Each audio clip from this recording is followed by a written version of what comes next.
He arrived home early after a business trip, and everything seemed strange. The mansion, usually filled with sounds and laughter, was engulfed in a threatening silence. As he entered the room, the millionaire came upon an unexpected scene, his daughters tying up his furious stepmother. Chapter 1. The Unexpected Return. The sun was beginning to set over Miami when Edward Montgomery's private helicopter landed on the helipad of his mansion in Key Biscayne. The sea breeze carried the characteristic scent of the salt air as he disembarked, his white linen jacket impeccably neat despite the 12-hour journey from New York City. At 45, Edward was the owner of one of the largest construction firms in the Southeast, and this business trip, which was supposed to have lasted only 3 days, had stretched on for nearly 2 weeks. Edward glanced at his watch, a little after 5 in the afternoon. He hadn't told them he was coming home early. His intention was to surprise his 12-year-old twin daughters, Marina and Melissa, and his wife, Catherine, whom he had married just 2 years ago after his first wife, Louise, had moved abroad, abandoning him with the girls when they were still small. The 3-story mansion, with its contemporary architecture and mirrored glass reflecting the sea, would normally be bustling with activity at this hour. The sound of the staff preparing dinner, Catherine's melodious voice on the phone discussing her interior design projects, and the twins' laughter echoing through the hallways, that was the symphony that usually welcomed him. But today, there was an unsettling silence. "Bernard?" Edward called for the butler as he crossed the manicured garden towards the main entrance. No answer. "Mrs. Josephine?" He tried calling for the housekeeper. Silence again. Puzzled, Edward noticed that the front door was ajar, something unusual in a residence where security had always been a top priority. With a furrowed brow, he pushed open the heavy, solid wood door and stepped into the spacious entrance hall, where the Italian marble reflected the orange light of the late afternoon streaming through the windows. "I'm home," he announced, his deep voice echoing through the empty space. Nothing. Not even the family dog, a Labrador named Thor, came to greet him as usual. Edward placed his leather briefcase on the console table by the entrance and loosened his tie. His mind was still filled with the details of the billion-dollar contract he had just closed for the construction of a resort in the Florida Keys, a project that would double the annual revenue of Montgomery Construction. He should be celebrating, perhaps with a bottle of his favorite wine and a special dinner prepared by Catherine, who, despite all her flaws, was an excellent cook. Advancing down the main hallway, Edward began to hear muffled sounds coming from the living room. They were voices, but he couldn't make out what they were saying. With determined steps, he headed towards the noises, imagining that perhaps the family was watching a movie with the volume turned down low. What he found, however, froze him in the doorway. In the center of the room, his twin daughters, Marina and Melissa, identical with their curly brown hair and honey-colored eyes, were focused on an unusual task. Their small hands worked with determination as they tied up Catherine. The elegant socialite, always impeccable with her expensive jewelry and designer clothes, was seated in a chair, her wrists bound to the arms of the furniture and her ankles tied to the chair's legs. Catherine's face, normally composed and serene, was contorted in an expression of fury. Her green eyes, usually calculating and cold, now burned with rage. Her mouth was covered with a silk scarf, ironically, a gift Edward himself had given her for their wedding anniversary. "What the hell is going on here?" Edward exclaimed, his voice a mixture of shock and outrage. The twins turned in unison, but their faces showed no fear or guilt. On the contrary, there was a cold, almost adult determination in them that Edward had never seen before. Catherine, upon noticing her husband's presence, intensified her efforts to break free, emitting muffled sounds that Edward interpreted as pleas for help. "Dad, you're home early," said Marina, the more talkative of the two, with disturbing calmness. "What do you think you're doing?" Edward strode quickly across the room, torn between rescuing his wife and scolding his daughters. "We're protecting you and ourselves," replied Melissa, the more introspective one, her voice soft but firm. "We need you to see who she really is." Edward looked from his confused daughters to Catherine, who was now staring at him with pleading eyes. A mix of emotions shot through his chest: disbelief, concern, and above all the feeling that there was something much deeper to this surreal scene than he could comprehend at first glance. "Where is all the staff?" he asked, trying to buy time to process what was happening. "She sent them all home early. All of them, except for Antonia," Marina explained, referring to the girl's young nanny. But Antonia is locked in the staff quarters. Locked? What do you mean locked? She did it, Melissa pointed at Catherine. After Antonia told us about her plans for us. Edward ran a hand through the greying hair at his temples, a habitual gesture when he felt pressured. His eyes darted from his daughters to his wife, trying to decipher the absurd situation. Girls, untie your stepmother right now. This is madness. It's outrageous. What are you thinking? You weren't raised like this. But the twins didn't move. They stood firm, side by side, like little sentinels. We're not letting her go until you find out the truth, said Marina. What truth? What are you talking about? About what she does when you're not home, Melissa answered, her voice almost a whisper. About what she plans to do to us. Edward looked at Catherine, who was now shaking her head frantically, her eyes begging him not to believe the girls. There was something in her gaze that Edward had never noticed before, an almost wild, primitive glint that made him hesitate. We need to show you something first, said Marina, holding out a tablet to her father. Edward took the device reluctantly, still trying to process the whole situation. The screen displayed the application for the house's security cameras, a system he himself had installed to ensure the family's safety. Marina tapped on one of the icons and a video began to play. The footage was from the previous night, in Edward's office. Catherine was sitting at his desk going through his personal documents. She was opening drawers, examining papers, taking photos of some of them with her phone. Then, the scene changed to Catherine on the phone, speaking in a low but audible voice. Everything is in motion. Yes, the brats won't be a problem for much longer. Edward won't know what hit him when I'm done. The divorce will get me half of everything, and without the girls in the way, I can finally live the way I've always wanted. Edward felt the blood run cold in his veins. Catherine's cold, calculating tone when talking about her stepdaughters, the clear plan to get rid of them and seize part of his fortune, all of it was completely different from the loving, devoted woman he thought he had married. There's more, said Melissa, taking the tablet and showing another video. This time it was Catherine in the twins' bedroom when they weren't there, rummaging through their belongings, reading their diaries, and then, the most disturbing part, mixing something into their water bottles. Antonia saw this on the cameras last night and showed us, Marina explained. When we confronted Catherine this morning, she went ballistic. She locked Antonia in her room and said she was going to send us to a boarding school in Europe today, Melissa added. She said you had already agreed, that you were tired of taking care of us. Edward felt a wave of nausea. He remembered the small changes in his daughter's behavior over the past few months.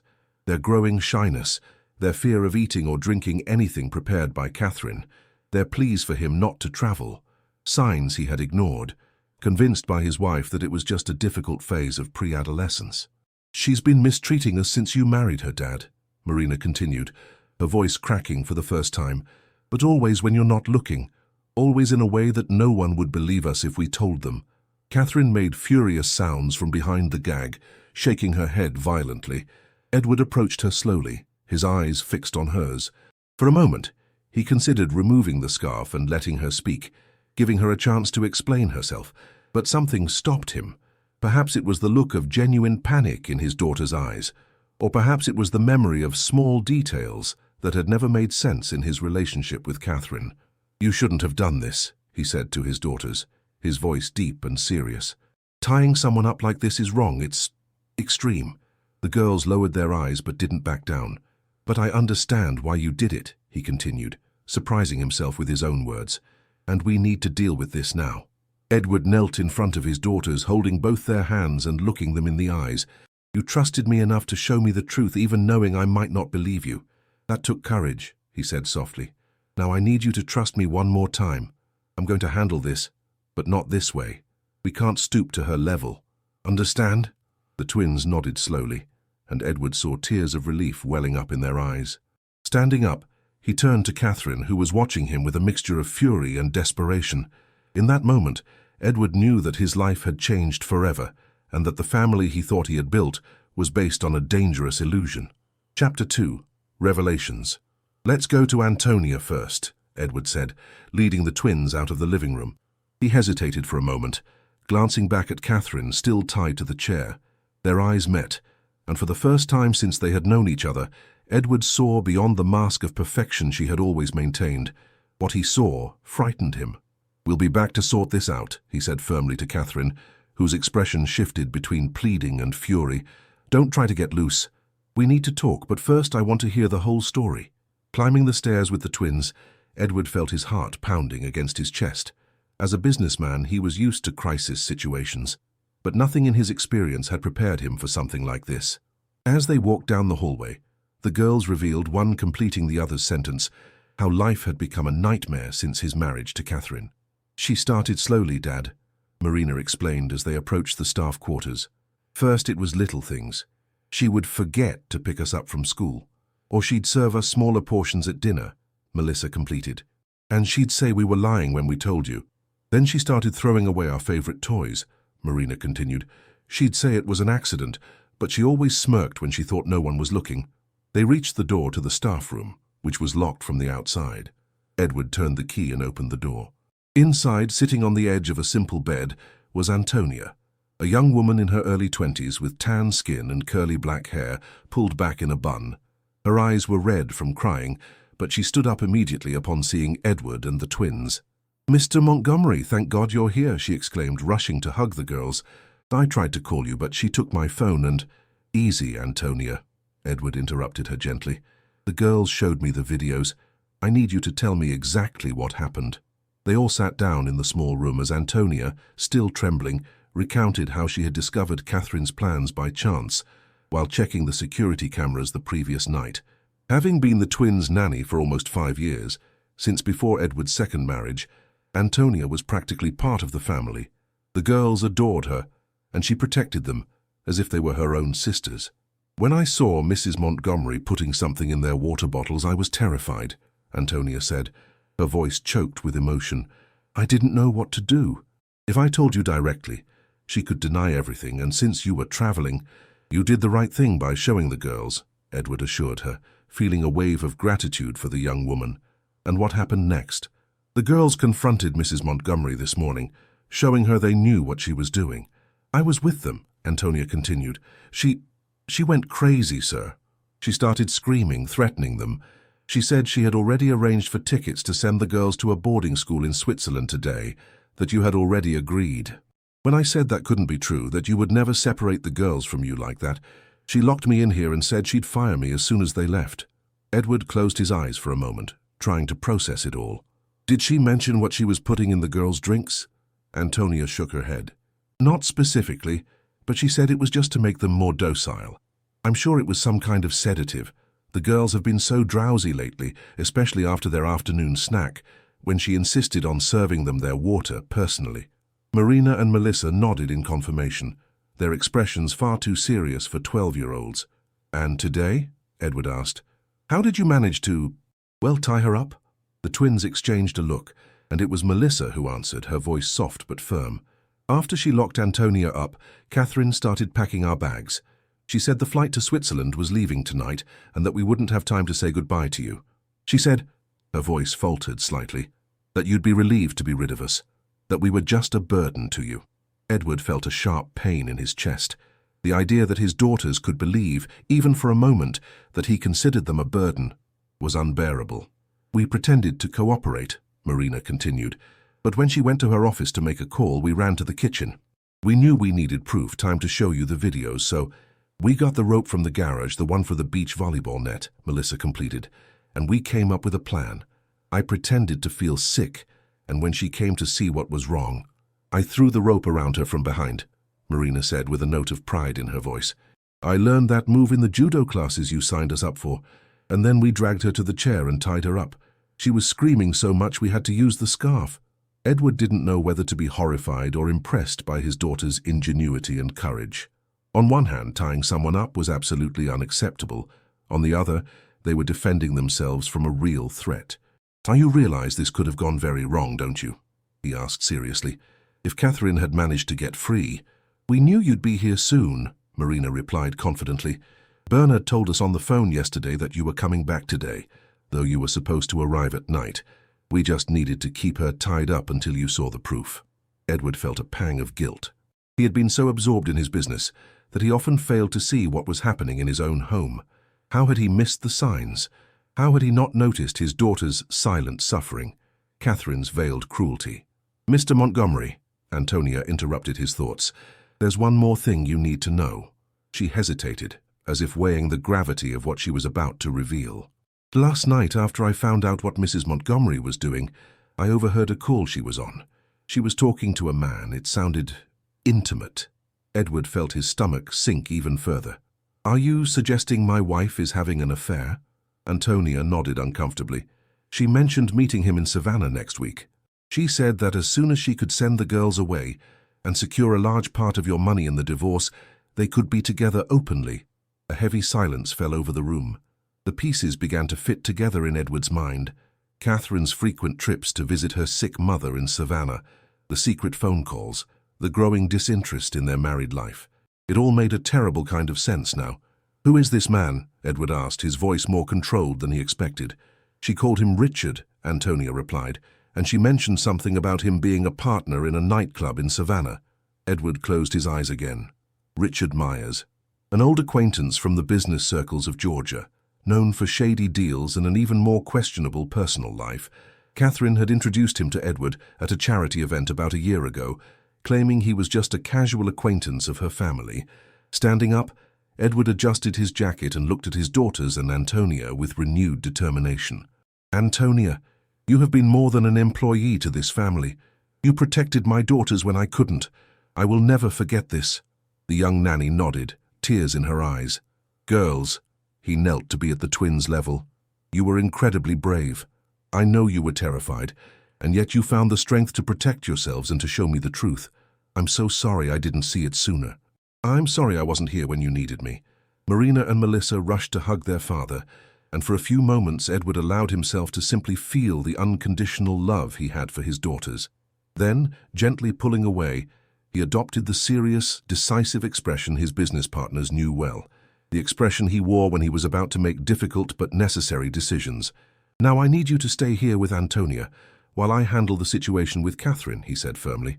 "Don't leave this room until I come get you, understand?" The girls nodded, and Edward saw in their eyes that, perhaps for the first time in months, they felt truly safe.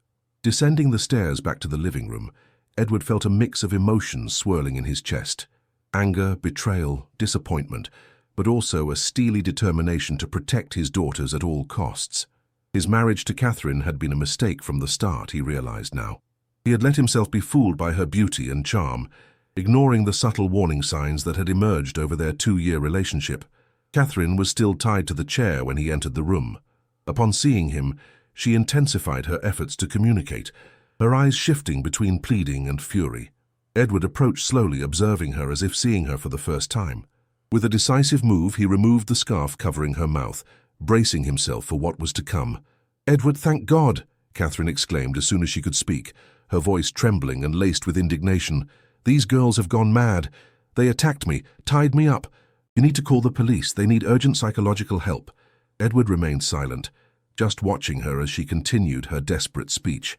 "Darling, please untie me," she pleaded, changing tactics when she noticed his silence. "I'm hurt. I'm scared. Your daughters have made up terrible stories about me. They've manipulated that stupid nanny into backing them up. You know the twins, you know how manipulative they can be when they want something." Still without a word, Edward took his phone from his pocket and opened the security camera app. He located the videos the twins had shown him and a few more they hadn't mentioned. He turned the screen so Catherine could see. The color drained from her face as she watched the footage of herself putting something in her stepdaughter's drinks, rummaging through Edward's documents, talking on the phone about her plans. "These videos," she tried to argue, but her voice had lost its earlier conviction. "They're out of context. It's not what it looks like." "And Richard Myers?" Edward asked calmly. "Is that out of context too?" Catherine's eyes widened for an instant before she could control her reaction. It was enough for Edward. "It's over, Catherine," he said, his voice low but firm. "You've betrayed my trust in the worst possible way. You not only deceived me, but you tried to harm my daughters. That is unforgivable." "Edward, you don't understand." She shifted to a pleading tone. "I love you. I love our life together. Richard means nothing. It was a momentary lapse in judgment. As for the girls, I was just trying to discipline them. They're so rebellious. They needed boundaries." "Boundaries?" Edward felt the anger rise in his voice. "You call putting sedatives in their drinks boundaries? Planning to send them abroad without my real knowledge? Threatening and locking up their nanny? talking about getting rid of them permanently. Catherine realized her situation was untenable. Her expression changed, the mask of vulnerability falling away completely to reveal the cold, calculating nature the twins had always feared. "Do you really think you can just discard me like this?" she hissed, her green eyes flashing with hatred. "Half of all this is mine by right. Half of your precious business, half of this house, half of your fortune. And I will get it, even if I have to drag your name through the mud in every newspaper in the country." Edward watched the transformation with surprising calm. It was as if he had been expecting it, as if he were finally seeing the true face of the woman he had married. "You're forgetting something important, Catherine," he said, leaning in to be at her eye level. "Our prenuptial agreement has a very specific clause about conduct detrimental to the family.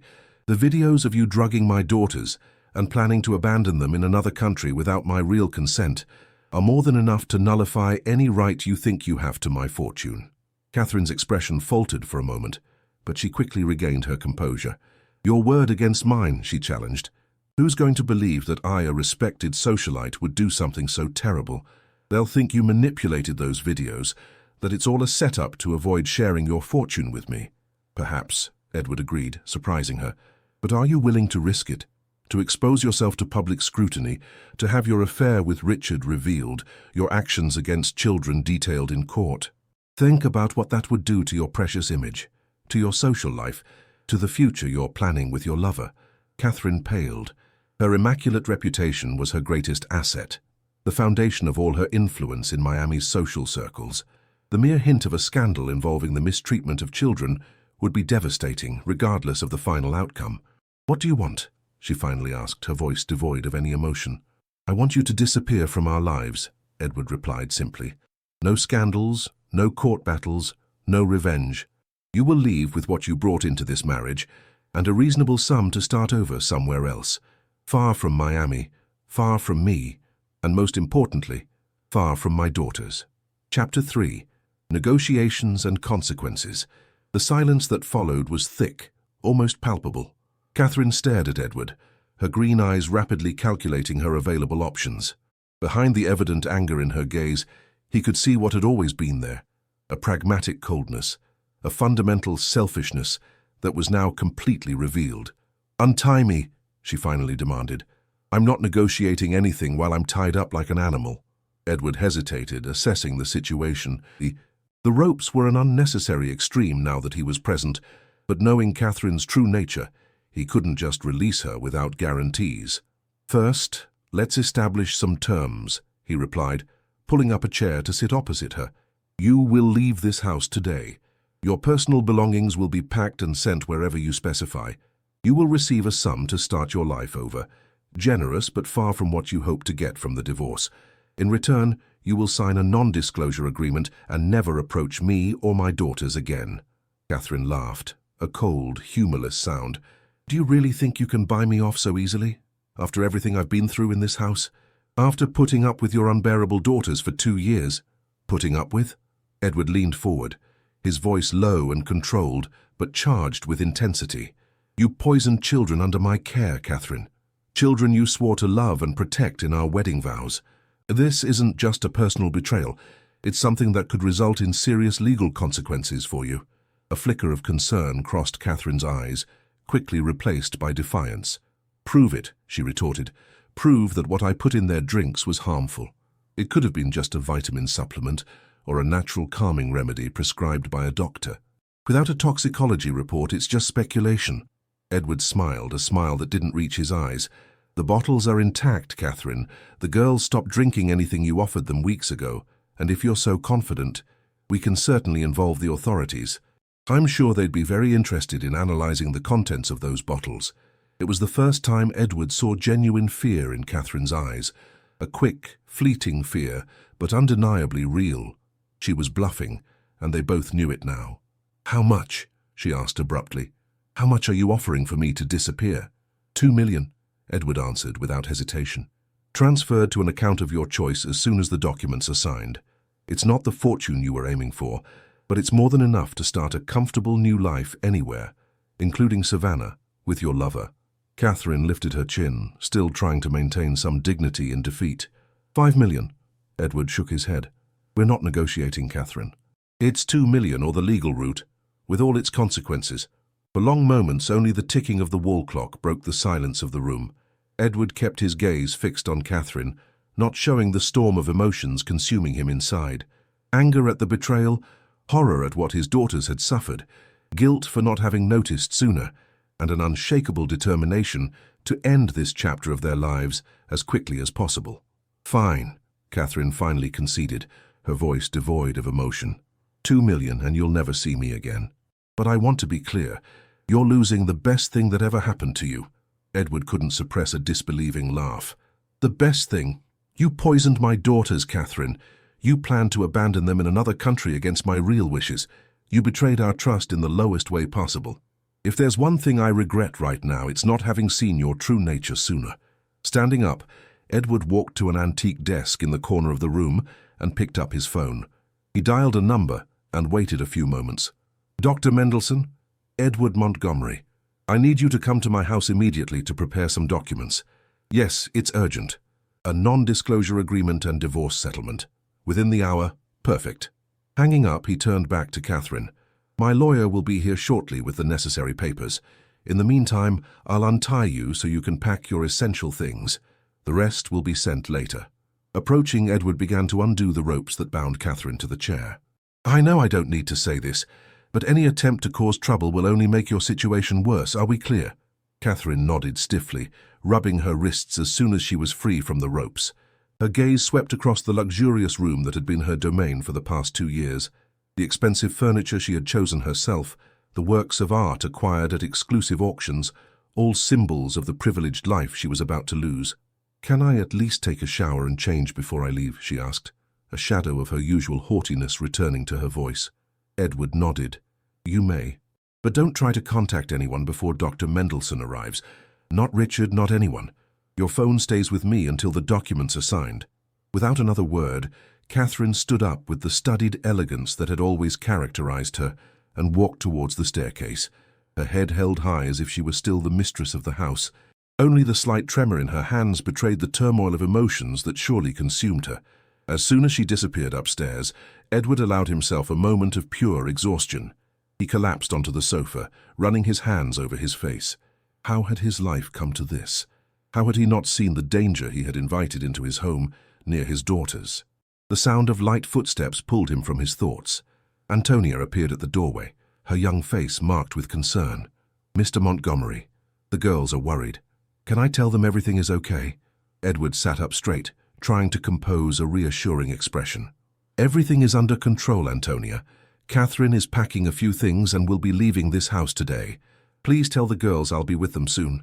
She won't do anything to the girls, will she?" The genuine concern in Antonia's voice moved Edward. "No," he assured her firmly. "That's over. She will no longer have the opportunity to harm anyone in this family." Antonia nodded, visibly relieved. "Would you like me to prepare something for the girls to eat?" "They're hungry, and with all this—" "Please," Edward agreed. "Something light. And Antonia, thank you for everything, for taking care of them when I failed." The young woman looked down, uncomfortable with the praise. "It's my job, sir, and I love those girls as if they were my own sisters." When Antonia left, Edward stood up and walked to the bar in the corner of the room. He poured himself a generous measure of whiskey, something he rarely did before evening. The amber liquid burned his throat, bringing a momentary clarity amidst the whirlwind of thoughts. His eyes caught a picture frame on the mantelpiece, a photo from his wedding day with Catherine. She was stunning in her wedding dress, smiling radiantly at the camera, while the twins, then 10 years old, stood seriously beside her in their bridesmaid dresses. At the time, Edward had attributed his daughter's seriousness to their natural discomfort with the idea of a new mother. Now, looking more closely, he saw what he should have seen from the beginning. It wasn't discomfort in the girl's eyes, it was fear. The doorbell ringing pulled him from his reflections. Checking his watch, he realized only 40 minutes had passed since his call to the lawyer. Dr. Mendelsohn had been exceptionally fast. Opening the door, Edward found not only his long-time lawyer but also his assistant and a notary public. Dr. Mendelsohn, a short, lean man in his 60s, with perfectly combed grey hair and sharp eyes behind thin-rimmed glasses, shook his hand firmly. "Edward, I came as fast as I could." Given the urgency of your call, I presumed it would be prudent to bring the notary to officiate any documents immediately. You did well, Claudio. The situation is more serious than I could explain over the phone. Leading the small group to his office, Edward briefly explained what he had discovered, omitting only the fact that his daughters had tied up Catherine. He presented the security camera videos as evidence of his wife's actions. Dr. Mendelssohn watched the recordings with an impassive expression, but Edward noticed the tightening of his jaw, a rare sign of emotion from the always composed lawyer. "This is extremely serious, Edward," he said finally, removing his glasses to clean them methodically. "If taken to the authorities, this could result in criminal charges against your wife." "That's not what I want," Edward replied sincerely. "I just want her out of our lives as quickly and quietly as possible. A scandal would only harm the girls further." The lawyer nodded in understanding. "In that case, we've prepared a proposal for a divorce and non-disclosure agreement. The terms are clear. She will receive $2 million in exchange for her absolute discretion and a commitment to never attempt to contact you or your daughters again. Any violation will result not only in the full repayment of the amount, but also in the evidence being handed over to the authorities." Edward reviewed the documents, satisfied with his lawyer's speed and efficiency. "Perfect. And what about our prenuptial agreement? As specified in the clauses we reviewed when it was signed, the evidence you've presented is more than sufficient to nullify any right she has to an equal division of assets. In fact, legally, she would be entitled to absolutely nothing. The $2 million is, as you said, a generosity on your part to avoid complications." A soft knock on the door interrupted the conversation. Catherine entered, now dressed in an elegant navy blue pantsuit, her blonde hair impeccably styled, as if she were preparing for an important social engagement and not the end of her marriage. Her eyes quickly scanned the people in the room, lingering with visible discomfort on the notary. "I see you wasted no time," she commented coldly to Edward. "Please have a seat, Mrs. Montgomery," Dr. Mendelssohn invited with professional politeness. "We have some documents that require your attention." Catherine sat down with studied grace, her face a mask of composure. Only the slight tapping of her perfectly manicured fingers on the table indicated her nervousness. "Before we proceed," she said, looking directly at Edward, "I would like to speak with you in private." Edward exchanged a look with his lawyer, who gave an imperceptible shake of his head. "There is nothing to be discussed in private, Catherine," Edward replied firmly. "All the terms are clearly stated in the documents before you." Catherine's lips pressed into a thin line, but she didn't insist. Leaning forward, she began to examine the papers presented by the lawyer. Her face remained impassive as she read, but Edward noticed the exact moment she reached the clause mentioning the evidence. Her entire body tensed subtly. "This is practically blackmail," she commented, without lifting her eyes from the document. "This is a consequence," Dr. Mendelssohn corrected calmly, "a consequence of documented actions that, if presented to the competent authorities, could result in serious legal implications. The terms offered are exceptionally generous considering the circumstances." Catherine looked up, meeting Edward's steady gaze. For a brief instant, he glimpsed something in her eyes. Not remorse, but a trace of recognition, as if she were finally accepting her defeat. "Where do I sign?" she asked simply. Mendelssohn indicated the appropriate places on each page, and the notary approached to authenticate each signature. The entire process took less than 10 minutes, but to Edward, it felt like an eternity. When the last signature was placed and the last seal affixed, Catherine stood up. "I suppose that's everything." "Almost," replied Edward, opening a drawer of his desk and pulling out an envelope. "Your personal documents and your phone. The $2 million will be transferred to your account within 24 hours, as agreed." Catherine took the envelope, her fingers briefly brushing against Edward's, the last physical contact they would have. "You'll regret this," she said in a low voice, meant only for him to hear. "Not the divorce, but making an enemy of me." "You did that to yourself, Catherine," Edward replied in an equally quiet tone. "And for $2 million, I hope you have the wisdom to move on." Without another word, she turned and walked to the door, her posture still proud, her high heels echoing on the marble floor. At the threshold, she paused for an instant, as if to say something more, but then seemed to think better of it. With one last look around the room that had been her domain, Catherine Montgomery walked out of the lives of Edward and his daughters as abruptly as she had entered. The silence that followed was broken by Dr. Mendelssohn. "A regrettable situation, Edward. I'm sorry that you and your daughters had to go through this." Edward nodded, feeling a huge weight being lifted from his shoulders. "Thank you for your speed and discretion, Claudio. I don't know how I would have managed this without your help." After the final formalities and the departure of the lawyer and his associates, Edward went upstairs to find his daughters. It was time for a new beginning for the Montgomery family, a beginning based on truth, trust, and above all, the protection he had failed to provide until now. Chapter 4. Rebuilding Bonds.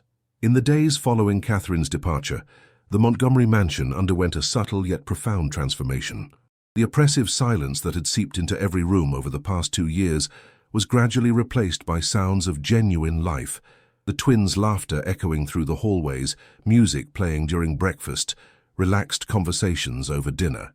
Edward had decided to take an unprecedented 2-week leave from his business. In 15 years at the helm of Montgomery Construction, he had never been away for so long. His partners and directors were surprised, but he was adamant. His family needed him now more than ever. On that sunny Saturday morning, 3 days after Catherine left, Edward was preparing breakfast in the spacious mansion kitchen, something he hadn't done in years. The housekeeper, Mrs. Josephine, watched with a mixture of amusement and horror as he attempted to make pancakes with maple syrup, one of the girls' favorite dishes. "Mr. Edward, let me do that," insisted the grey-haired woman who had worked for the family since before the twins were born. "You'll end up burning your hand." "I need to learn, Josephine," Edward replied, determined as he tried to flip a pancake in the pan. "I've spent too much time away from the simple, important things, like making breakfast for my daughters." The pancake folded awkwardly, spilling some of the batter, but Edward smiled anyway. It was imperfect, just like his efforts to reconnect with Marina and Melissa, but it was genuine. "Dad, you're going to set the kitchen on fire," commented Marina, entering the room with her hair still damp from her shower, followed closely by Melissa. The twins were different. Edward had noticed the change the very next day after Catherine's departure. It was as if an invisible weight had been lifted from their shoulders. Their smiles came more easily, their eyes were brighter, and even their postures had changed, no longer hunched and defensive, but open and relaxed. "Have some faith in my culinary skills," Edward retorted, placing the misshapen pancake on a plate. "This is called rustic style." The girls laughed, and the sound was like music to his ears. Edward served the improvised breakfast at the kitchen table, something Catherine would never have allowed, always insisting that all meals be formally served in the dining room. "So," Edward began, sitting down with his daughters, "what would you like to do today?" Marina and Melissa exchanged a look, that silent communication that had always intrigued Edward.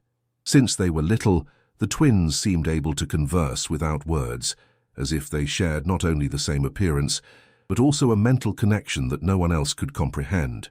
"Can we go to the beach?" Marina finally suggested. "It's been a long time since we all went together." Edward felt a pang of guilt. Indeed, he hadn't taken the girls to the beach, which was less than a quarter-mile from the mansion, in at least a year, always too busy with work or leaving the task to Catherine, who invariably made excuses not to go. "The beach sounds perfect," he agreed enthusiastically. "We can pack a picnic, spend the day there." The girls' smiles were reward enough. As they finished breakfast, Edward realized how many moments like this he had missed, small, everyday joys sacrificed on the altar of his professional success. And worse, he had entrusted his precious daughters to a woman who did not deserve such responsibility, a woman who saw them only as obstacles to be removed. "What are you thinking about, Dad?" asked Melissa, the more observant of the two, noticing his distant expression. "I'm thinking about how sorry I am," he answered honestly, but not realizing sooner. "For not being more present." A momentary silence fell over the table, the words hanging between them like a heavy cloud of regret. "It wasn't your fault," Marina said finally, her voice surprisingly mature. "She was very good at hiding who she really was." "But I should have noticed," Edward insisted. "The signs were there, the changes in you, the way you would get quiet when she was around." "I saw, but I didn't see." Melissa reached her hand across the table, gently touching her father's.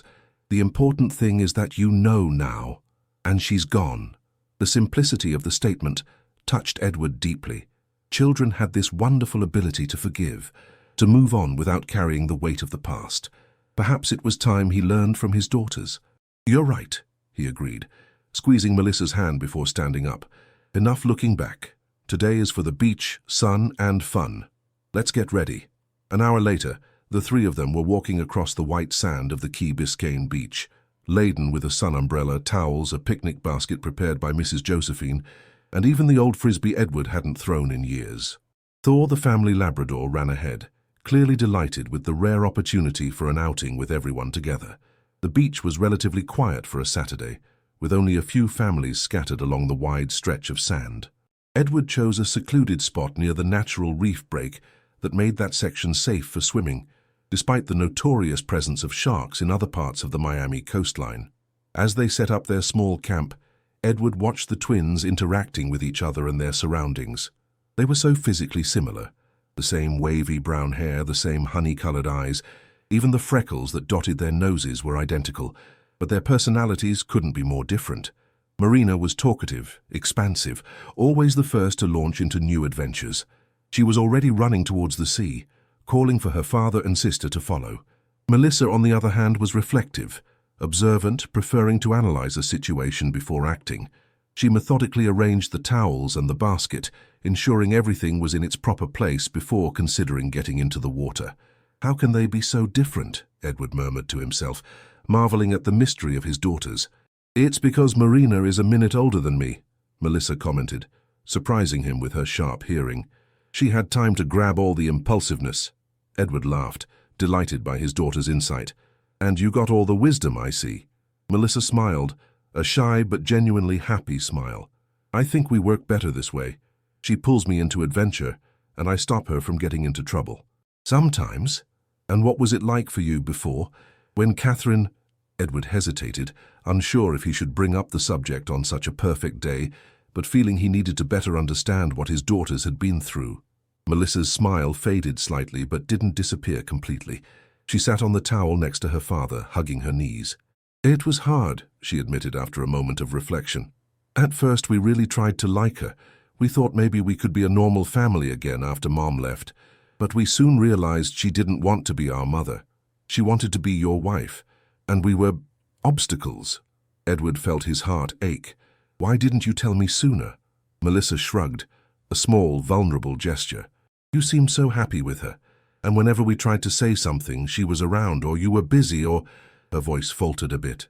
"Or she made us look like liars, like we were exaggerating.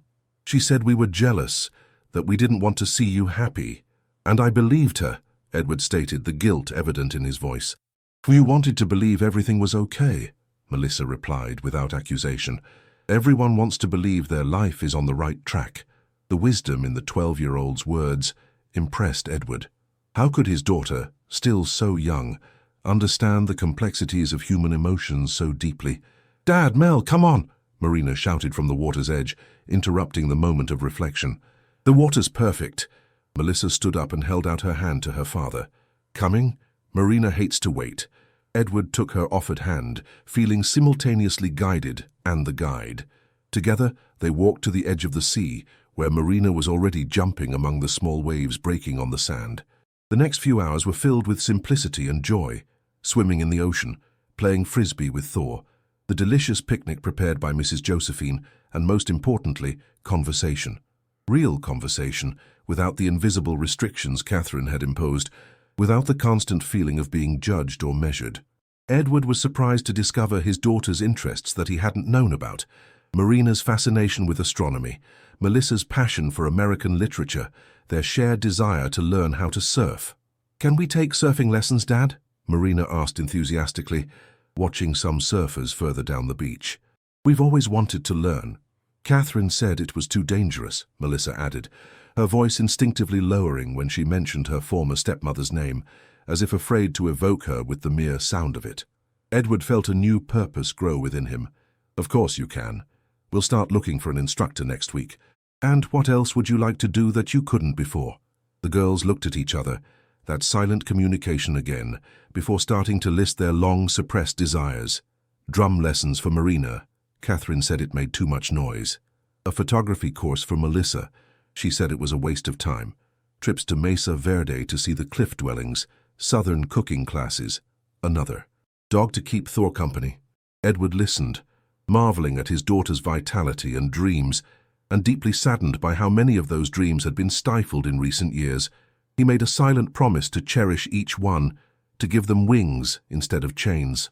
As the sun began to set, painting the Miami sky with hues of orange and pink, the three of them sat on the sand side by side, watching the natural spectacle. Thor slept contentedly at their feet, exhausted from the day's play. "This was the best day in a long time," commented Marina, resting her head on her father's shoulder. "The first of many," Edward promised, putting his arm around her shoulders and extending the other to include Melissa. Suddenly Edward's cell phone rang, breaking the perfect moment. He hesitated, considering ignoring it, but years of professional conditioning took over. Looking at the screen, he saw the name of his business partner, Raphael Miles, flashing. "Sorry, I have to take this," he said to his daughters, standing up and walking a few steps away. "Raphael, what's wrong?" The voice on the other end sounded tense, urgent. "Edward, we have a problem. Catherine is here at the office." Edward felt his blood run cold. "What do you mean? What does she want?" "She says she has information about irregularities in the Florida Keys contract. She's threatening to go to the press if she's not heard." Edward closed his eyes, feeling the anger rise. Of course, Catherine wouldn't give up easily. $2 million wasn't enough for her wounded ego. She wanted revenge. "I'm on my way," he said finally. "Don't let her leave, but don't discuss anything concrete with her either." Hanging up, Edward returned to his daughters, who were watching him with worried expressions, clearly noticing the change in his posture. "Is everything okay, Dad?" asked Melissa, always attentive. Edward forced a smile, not wanting to ruin the perfect day with the news that Catherine was already causing trouble. "Just a hiccup at work. Let's head back home, and I'll need to swing by the office quickly." The twins exchanged a look, and Edward knew instantly that they hadn't believed his superficial explanation. They were too sharp for that. "It's her, isn't it?" Marina asked directly. "She's trying to make trouble." Edward hesitated, torn between protecting his daughters and being honest with them. After everything they had been through, they didn't deserve more lies, even well-intentioned ones. "Yes," he finally admitted. "She's at my office making threats, but don't worry, I'll handle it. She signed an agreement, and if she breaks it, she'll face serious consequences." "Can we come with you?" Melissa asked, surprising Edward with the request. "To the office? Why?" "Because we're family," she replied simply, "and families face problems together. Besides," Marina added with a determined glint in her eyes, "we're not afraid of her anymore. And we want her to know that." Edward looked at his daughters, no longer the scared children who had silently endured Catherine's reign of terror, but brave young women determined to face their fears. He felt immense pride swell in his chest. "All right," he agreed after a moment of reflection. "But you stay in the waiting area with Antonia. I'll deal with Catherine." The twins nodded, satisfied with the compromise. As they gathered their things and began the walk back home, Edward felt a mix of apprehension and determination. Catherine clearly hadn't gotten the message. She thought she could intimidate him, use her limited knowledge of his business as a weapon. But she had made a crucial mistake in underestimating not only Edward, but also his daughters. The Montgomery family would not be threatened again, not after what they had been through, not after what they had discovered about their own strength. Arriving home, Edward called Antonia, who was on her day off, asking her to meet them at the Montgomery construction headquarters in the elegant business district of downtown Miami. The young woman agreed immediately, needing no detailed explanation. Her loyalty to the family, especially the twins, was unquestionable. As they prepared to leave again, Edward watched Marina and Melissa change from their beachwear into simple but elegant outfits, tailored shorts and matching blouses, their hair still damp from the sea, pulled back into identical ponytails. There was a determination in their movements, a new confidence that impressed him deeply. "We're ready," Marina announced as they came down the stairs side by side, like little warriors heading into battle. Edward nodded, feeling that, somehow, this confrontation with Catherine represented more than just resolving a threat to his business.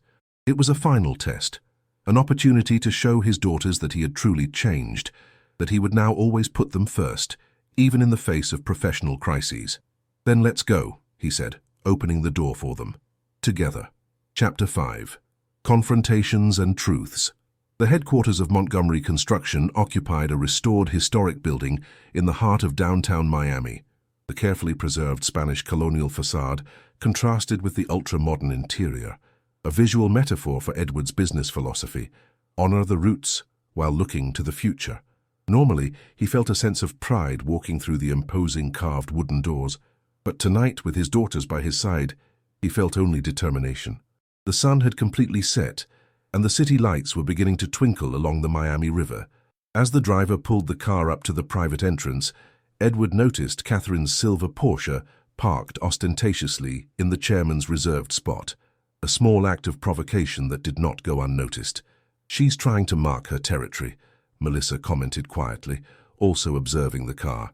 "Typical," Marina added, rolling her eyes, "always wanting to show she's important." Edward looked at his daughters with renewed admiration. Their perception was far beyond their years.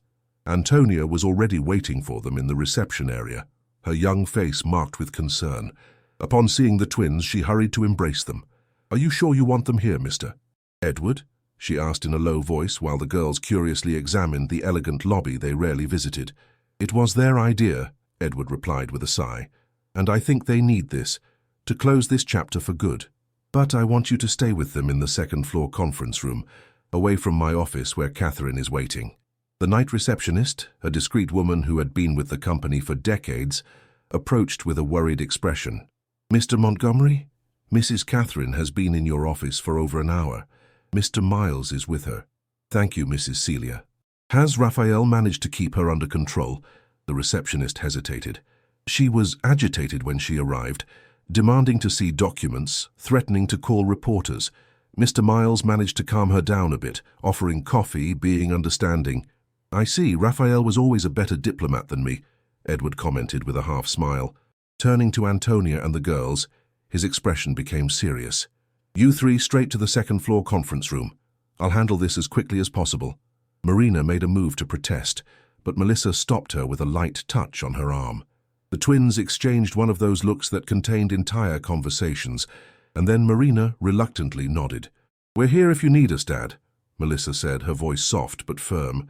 Edward felt his chest tighten with emotion. He crouched down to be at their eye level. "I know you are, and that means more to me than I can express.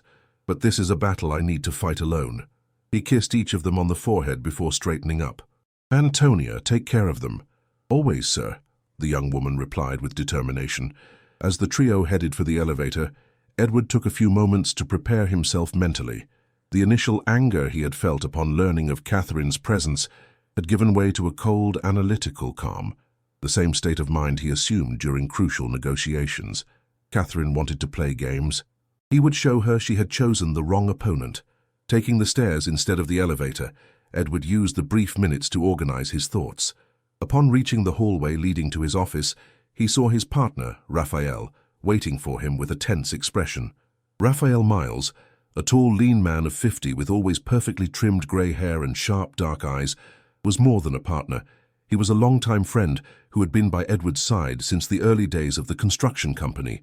He had been one of the few to express reservations about Catherine from the beginning, with that keen instinct for judging people that Edward had ignored in his blind infatuation. "Edward," Raphael greeted him with a firm handshake. "Delicate situation. What exactly is she claiming?" Raphael glanced quickly down both ends of the empty hallway before answering in a low voice. "She claims to have proof that we bribed city officials to approve the Florida Keys project without the proper environmental impact studies." Edward frowned. "That's completely false. All the studies were done, approved by the EPA, the city, by 3 independent consulting firms." "I know that, you know that," Raphael replied calmly, "but she's bluffing with conviction. She claims to have access to compromising emails, records of bank transfers. Impossible. She never had access to that level of company information. Unless—" Raphael hesitated, clearly uncomfortable with the suggestion he was about to make.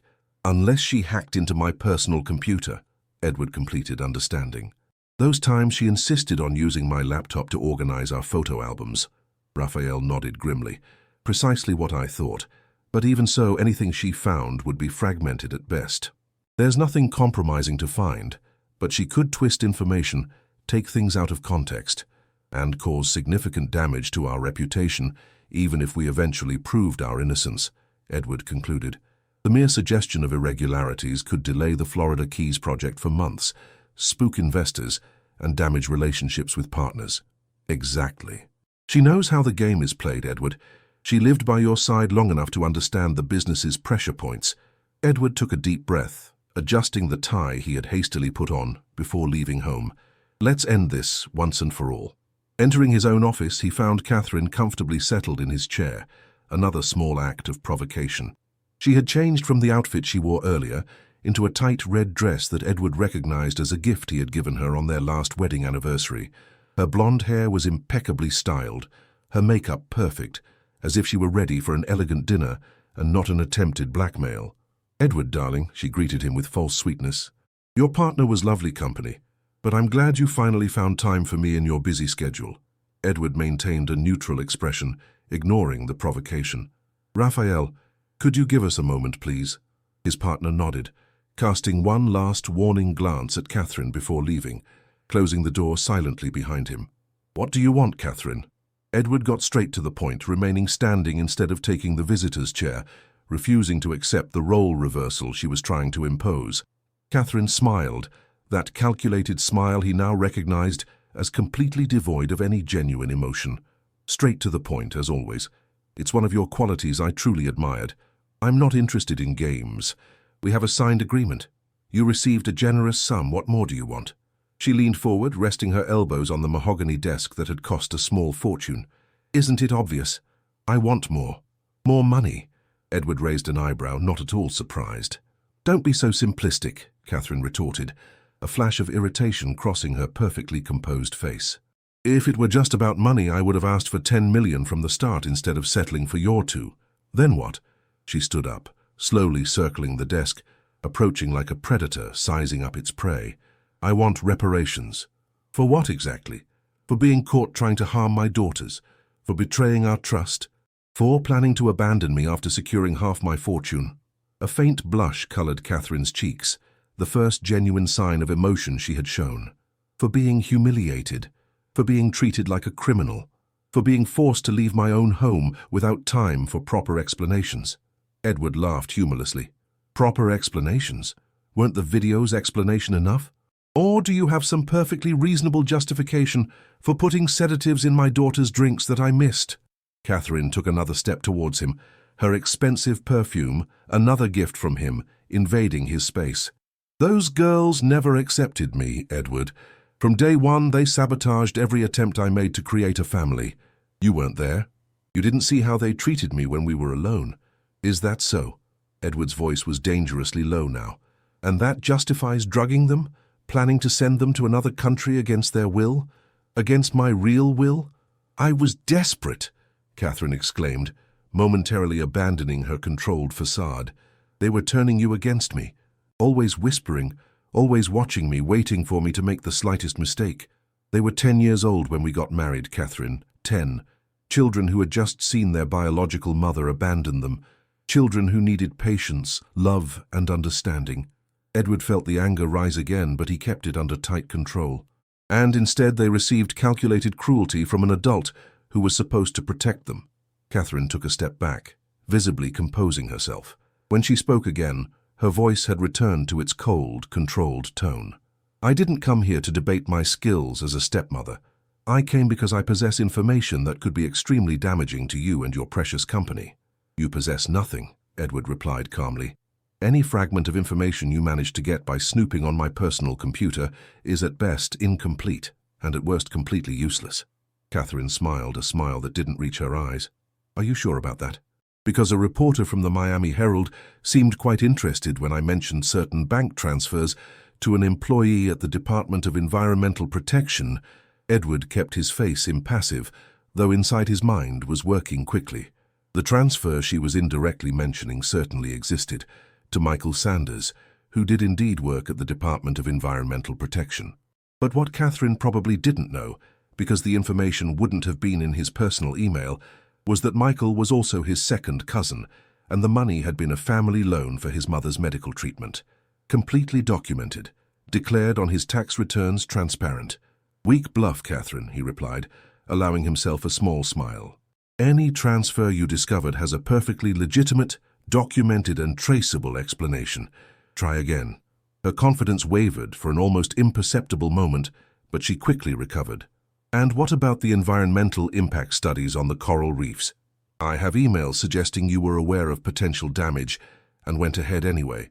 The emails that show we hired a third consulting firm to ensure our project was adapted specifically to preserve the reefs, Edward completed for her. The ones that document we spent an additional $3 million to redesign the drainage system and floating dock precisely to minimize environmental impact. Those emails. Catherine's mask was beginning to crack. Edward realized she had genuinely expected to find him vulnerable, unprepared for her accusations. She had underestimated him, just as she had underestimated his daughters. You don't understand, she tried again, changing tactics. It doesn't matter if the accusations are true or not. The mere suggestion of impropriety will be enough to delay your precious project for months, maybe years. Your investors will get nervous. Your partners will back away. Your reputation, which you've spent decades building, will be tarnished. Edward considered her words for a moment, recognizing the truth in them. In the business world, especially on high-profile projects like the Florida Keys Resort, perception often mattered more than reality. A shadow of doubt could indeed cause significant damage. "What do you want, Catherine?" he asked again, his voice more tired than angry now. "How much for your silence this time?" A triumphant smile lit up her face. "Now we're getting somewhere. 10 million. Transferred to an account in the Cayman Islands, and I want half the shares you own in the Fisher Island condominium." Edward looked at her in disbelief. The amount was exorbitant, but the shares in the luxury condominium were particularly surprising, a personal investment he had made years before he met her. How did she know about that? "You've been digging into more than just my computer," he stated. Catherine shrugged elegantly. "A woman has to protect herself. I knew our marriage wouldn't last forever. I just didn't expect it to end so abruptly." Edward felt a wave of disgust. The person in front of him was a complete stranger, someone who had lived in his house, shared his bed, made promises of love and loyalty, all while coldly calculating how to extract the maximum benefit from the situation. "And if I refuse? Then tomorrow morning the Miami Herald will publish an exclusive story about the questionable practices of the Southeast's largest construction firm. I have all the proof prepared, or at least what will look like convincing proof to an ambitious journalist." Edward walked slowly to his office window, watching the city lights reflected on the river. For a moment, he allowed himself to consider the proposal. 10 million and some shares was a high price, but it wouldn't break the company or even his personal fortune. It would be the easy way out, pay what she wanted and end the matter for good. But then he thought of his daughters waiting upstairs, of the weeks and months of psychological abuse they had endured in silence, of the courage they had shown in finally confronting Catherine. How could he look them in the eye if he gave in to blackmail? What lesson would he be teaching them? That it was acceptable to let an abuser go unpunished if they were persistent enough? "No," he said finally, turning to face her. "No?" Catherine seemed genuinely surprised. "You don't understand what's at stake here." "I understand perfectly," Edward replied, walking back to stand face to face with her. "And my answer is no. There will be no more money. There will be no shares, there will be no negotiation." "You're bluffing," she accused, uncertainty creeping into her voice. "You wouldn't risk your precious project, your reputation." "I'm not bluffing. I'm making a choice. I'm choosing my daughters over any business, any project, any amount of money, something I should have done a long time ago." "Your daughters have nothing to do with this now," Catherine argued, confused by the shift in conversation. "They have everything to do with this," Edward corrected. "Because if I give in to your blackmail today, I'll be teaching them that it's acceptable to be victimized, that abusers eventually get what they want if they're persistent enough. And I refuse to teach them that lesson." "How touching," Catherine sneered, but her tone lacked its previous confidence. "Your sudden transformation into Father of the Year doesn't change the facts. Either you pay or you face the consequences." Edward smiled, a calm smile that clearly unnerved Catherine. "You've forgotten one important thing, Catherine." "What?" He walked to his desk, opened a drawer and pulled out a thin folder. "You're not the only one with recordings." Chapter 6. The Power Shift. "Recordings," Catherine repeated, her expression flickering between disbelief and the first genuine spark of fear. "What are you talking about?" Edward placed the folder on the desk but didn't open it immediately. "Did you really think you were the only person in this relationship to take precautions? To collect insurance?" A tense silence filled the room as Catherine stared at the folder as if it were a coiled snake ready to strike. For a few moments, her mask of confidence and control vanished completely, revealing the vulnerability she worked so hard to hide. "You're bluffing," she said finally, but her voice betrayed her uncertainty. "You're not that kind of man." "What kind of man?" Edward raised an eyebrow. "The cautious kind, the kind who protects his interests." "You're right, I didn't used to be. But people change, Catherine. I've certainly changed since I found out who you really are." With deliberately slow movements, Edward opened the folder, revealing a set of meticulously organized documents and a small black flash drive. "Do you know what's most interesting about owning one of the largest construction firms in the Southeast?" he asked rhetorically. "The contacts you make over the years. Politicians, business leaders, journalists, private investigators." Catherine paled visibly, her perfectly manicured nails digging into the palms of her hands. "You had me investigated." Her voice was small, almost unrecognizable compared to the authoritative tone she usually employed.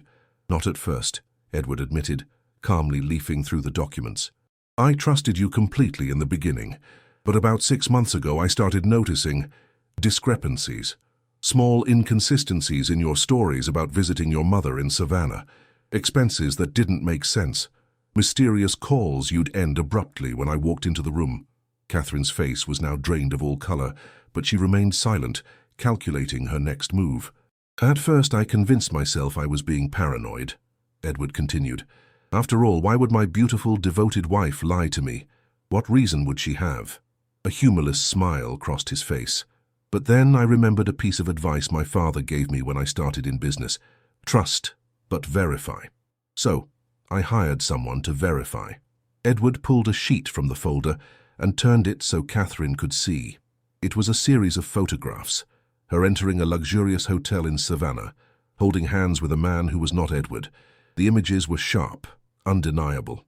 "Richard seems to be doing well," Edward commented casually, watching her reaction, "though I question his taste in ties, too flashy for my liking." Catherine took a deep breath, trying to regain her composure. "All right, so you found out I have a lover. So what? Many marriages go through that." "Oh, this is just the beginning."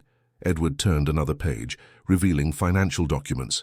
"Here are the records of the transfers you've been making to an account in the Bahamas for the last 8 months. Small amounts, withdrawn from our joint account, but they add up to almost $300,000, money you were stashing for your strategic exit." Catherine's eyes narrowed. "Our joint account. Half of that money was legitimately mine." "True. But hiding those assets in the disclosure for the divorce, that constitutes fraud, Catherine. A criminal offense." Edward continued turning pages, showing more and more evidence, emails between Catherine and Richard, discussing their plans, call logs, even an audio recording of a phone conversation where she clearly described her intentions to bleed that lovesick fool for every penny he's worth. "That's illegal," Catherine protested weakly, pointing to the transcript of the recording. "You had no right to record my private conversations." "I didn't record it," Edward clarified. "Your own phone did. That automatic recording app you installed to, as you put it, jot down design ideas when I'm inspired. Apparently, it also records calls. And when it syncs to the cloud," he made a vague gesture with his hand. "Well, let's just say cybersecurity has never been your strong suit." Catherine collapsed into the nearest chair, the reality of her situation finally hitting her with full force. Her expression shifted between anger, fear, and a growing understanding that she had been outplayed at her own game. "What do you want?" she asked finally. The same words he had used earlier, but now laden with a defeat she rarely experienced. "I want you to understand exactly where you stand," Edward replied, his tone surprisingly gentle. "You came here thinking you had the power to blackmail me, that you could threaten my reputation, my business, my future. But the truth is, I have enough evidence not only to discredit any accusation you make, but also to press criminal charges against you for multiple offenses: financial fraud, attempted non-consensual drugging of minors, conspiracy for the international transport of minors without proper parental authorization." "You wouldn't do that," she challenged, but her voice had lost all conviction. "It would mean exposing your daughters to a scandal, exactly what you claim you want to avoid." "You're right. That's exactly what I want to avoid," Edward agreed. "Which is why our first conversation ended with a generous settlement for you. $2 million, no scandals, no legal consequences. It was a clean exit, Catherine. More than you deserved. He perched on the edge of the desk, looking her directly in the eyes. But then you came back. You tried to blackmail me. You threatened to harm everything I've built over decades of honest work. And most importantly, you showed that you still consider yourself to be in a position of power over me and my daughters. Edward shook his head slowly. That was your mistake. What are you going to do? Catherine asked, her voice barely audible. The original agreement is cancelled, Edward declared firmly. The $2 million will no longer be transferred. Instead, you will leave here with what you brought into our marriage, your clothes, your personal belongings, and nothing more. No money, no property, no shares. Catherine's eyes widened in shock. You can't do that. We already signed an agreement. An agreement you violated the moment you set foot in this office with the intent to blackmail, Edward pointed out calmly. Read clauses 8 and 9. Any attempt at extortion or defamation would automatically invalidate the financial terms of the agreement. That's... Catherine seemed at a loss for words, a rare experience for someone so articulate. Fair, Edward suggested. Considering your actions, I'd say so. Catherine stood up abruptly, her anger momentarily overcoming her fear. You won't get away with this. I still have my evidence against you. I can go to the press right now. Edward sighed, as if dealing with a stubborn child. Catherine, please think logically. If you try to harm me publicly, I will be forced to respond with everything I have against you. Do you really want to risk criminal charges? Do you want Richard to find out you were planning to do the same to him after you secured my money? Yes, I have the emails to your other lover in Chicago too. The last words hit Catherine like a physical blow. She staggered, leaning on the desk for support. Edward was not vindictive by nature, but he couldn't help but feel a pang of satisfaction at seeing his ex-wife finally confronted with the extent of her own betrayals. There's no way out for you here, Catherine, he said softly. Only acceptance. For long moments, silence reigned in the room as Catherine processed her total defeat. Edward waited patiently, watching the emotions cross her face. Anger, desperation, fear, and finally resignation. What happens now? She asked, her voice stripped of its usual confidence and arrogance. Now you sign a new agreement. Edward opened a drawer and pulled out another set of documents. These were prepared by my lawyers in case our conversation took this turn. Basically, you waive any financial claim in exchange for not facing legal action for your attempts to harm my daughters, and for your financial fraud. You will leave Miami permanently and commit to never contacting us again. And if I refuse? Then I walk out of this room and immediately call the nearest police station, Edward replied without hesitation. The evidence will be handed over, and the process will take its natural course. Catherine's eyes welled with tears of frustration and anger. Edward realized that, despite everything, a part of him still felt compassion for her, not because she deserved it, but because he refused to let hatred consume him as it had consumed Catherine. "So you have 5 minutes to decide," he said, standing up and walking to the window to give her some space. As he looked out at the river winding through the city, Edward felt a huge weight being lifted from his shoulders. Regardless of Catherine's choice, he knew he had done everything in his power to protect his daughters and ensure they would never be threatened by her again. The sense of a duty fulfilled was more valuable than any contract, any project, any amount of money. "I'll give you one last chance," Catherine said after a few minutes, her voice surprisingly controlled. $100,000 to start my life over. It's nothing to you, but it would make a difference to me. Edward turned to face her. 50,000. Not as blackmail, but out of compassion. And only if you sign now, leave, and never contact us again. Catherine studied his face for a moment, perhaps searching for a sign of weakness, a loophole to exploit. She found none. All right, she finally agreed. Where do I sign? Edward indicated the appropriate places on the documents, watching closely as she signed each page with slightly trembling hands. When she finished, she looked up at him. "Did you ever love me?" she asked suddenly, her voice betraying a rare vulnerability. The question took Edward by surprise. "Yes," he answered honestly after a moment. "I loved the person I thought you were." Something undefinable passed over Catherine's face, perhaps regret, perhaps just another calculation. She stood up, smoothing her dress and recovering some of her usual dignity. "The 50,000, she began, "will be transferred tomorrow after my lawyers have reviewed and filed the documents," Edward assured her. "Consider it a final act of good faith." Catherine nodded stiffly, picking up her handbag and walking towards the door. At the threshold, she paused for a moment. "My things." have already been packed and are in a storage unit. The address is in the documents you just signed. The key will be delivered along with the confirmation of the bank transfer." Without another word, Catherine left, her heels echoing down the empty hallway, the sound gradually fading until it disappeared completely. Edward stood motionless for a few moments, allowing himself to process what had just happened. The confrontation he had feared was resolved, the threat neutralized. Catherine was finally out of their lives. A light knock on the door interrupted his thoughts. Raphael entered, his face expressing both concern and curiosity. "She just stormed past me like a hurricane," his partner commented. "She looked defeated." "It's finished," Edward confirmed, the exhaustion finally visible on his face. "She won't be bothering us again." Raphael nodded, obviously relieved. "Are you okay?" "I will be," Edward replied, gathering the documents and putting them away carefully. "Where are the girls?" "In the conference room with Antonia, as you asked. They were anxious, but the nanny managed to distract them with some game on the tablet."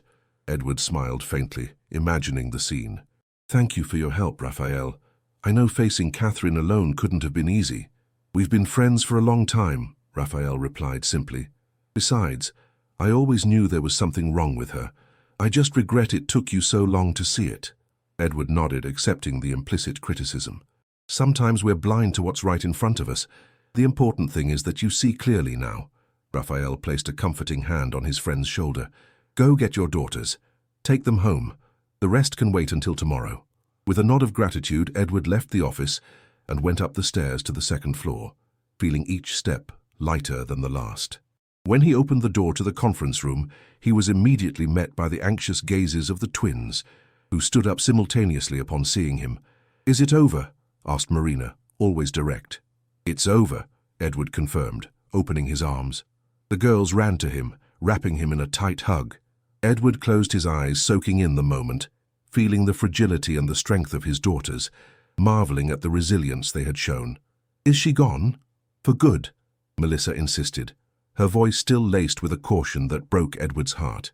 "Yes, my love, for good." He knelt to look directly into their eyes. "She can never hurt you again. I promise." The twins exchanged a look, that silent communication that always fascinated him, before smiling, the first truly carefree smile Edward had seen on their faces in a very long time. "Can we go home now?" asked Marina, suddenly seeming very young and tired. "Of course we can," Edward replied, standing up and holding out his hands to his daughters. "Let's go home." As they left the Montgomery construction building, Edward looked up at the Miami night sky, the stars shining brightly despite the city lights. A new chapter was beginning for him and his daughters, a chapter without shadows, without lies, without Catherine. It wouldn't be easy, he knew. The emotional wounds his daughters had suffered would need time to fully heal.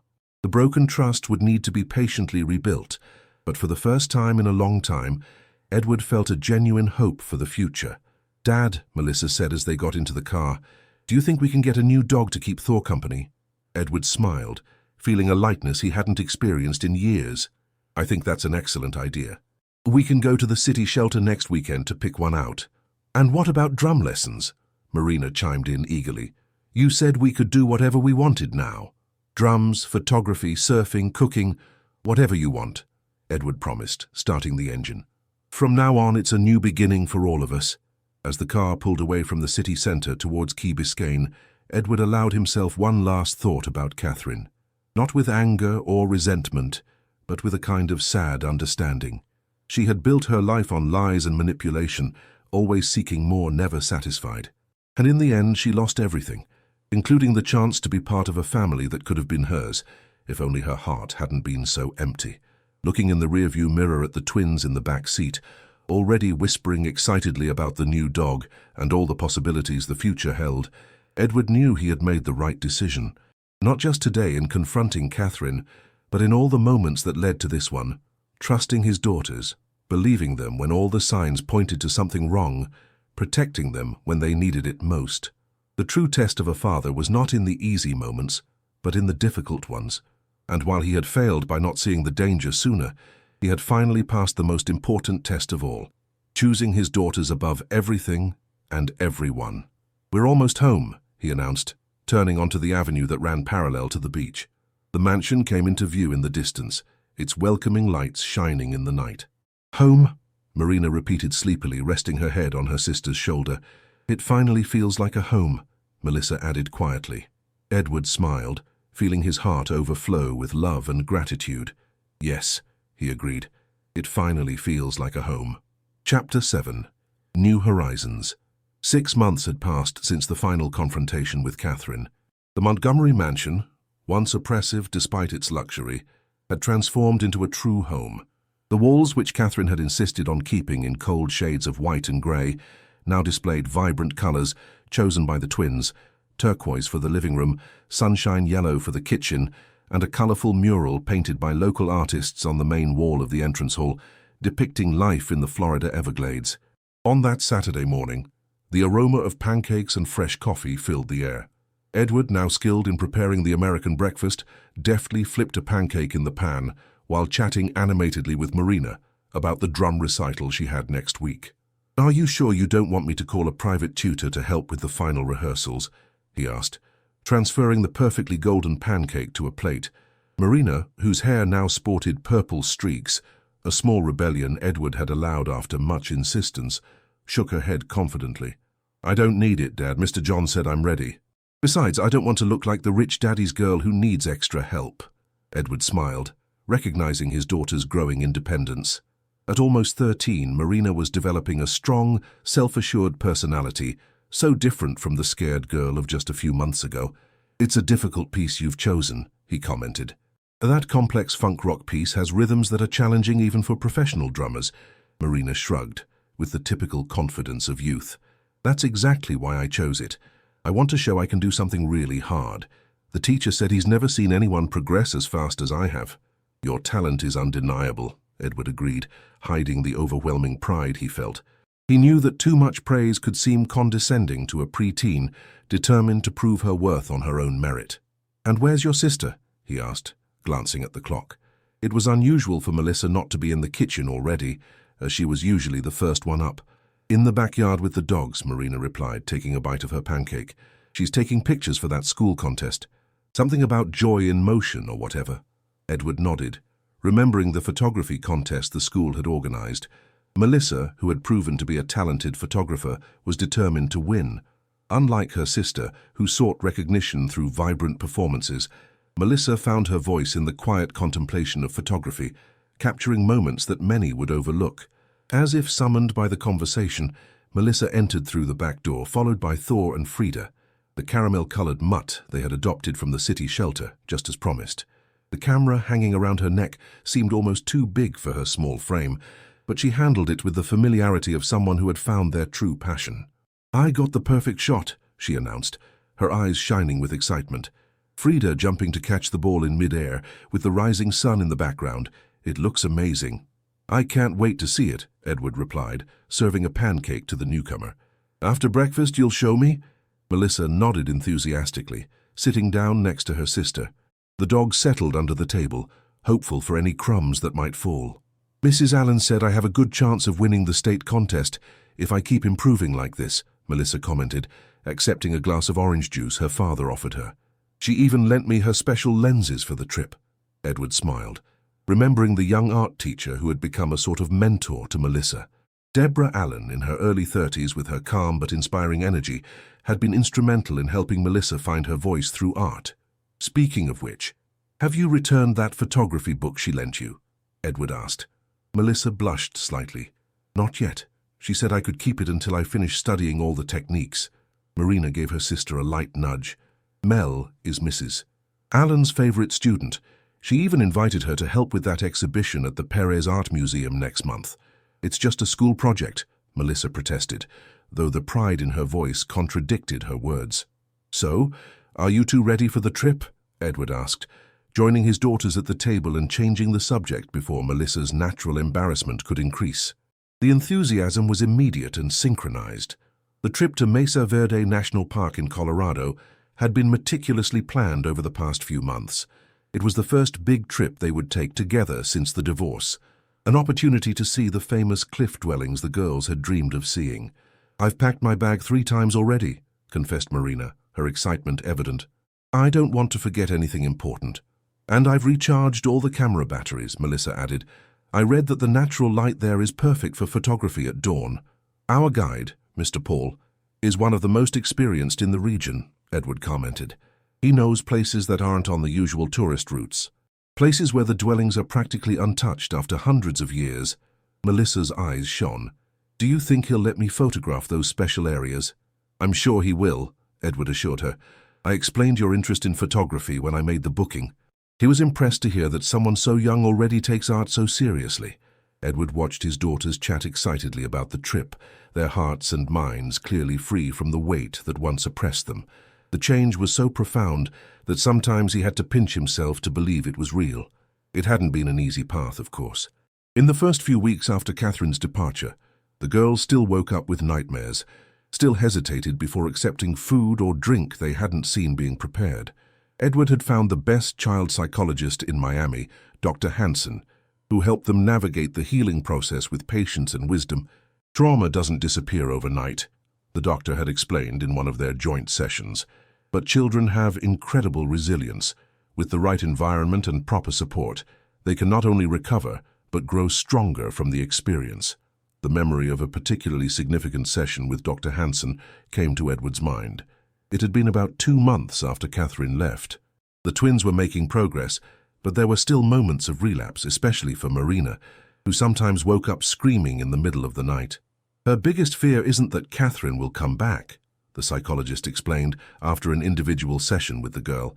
It's that another danger will appear, and you won't notice it in time again. The guilt had hit Edward like a physical blow. How can I help her overcome that? By being consistent, Dr. Hansen replied simply. Children who have gone through trust-related trauma need predictability. Only promise what you can deliver. Be present when you say you will be. And above all, listen, really listen when they talk. Edward had taken the advice to heart. He completely reorganized his work schedule to be home every night for dinner. He created family rituals, Sundays at the beach, movie nights on Fridays, special breakfasts on Saturdays.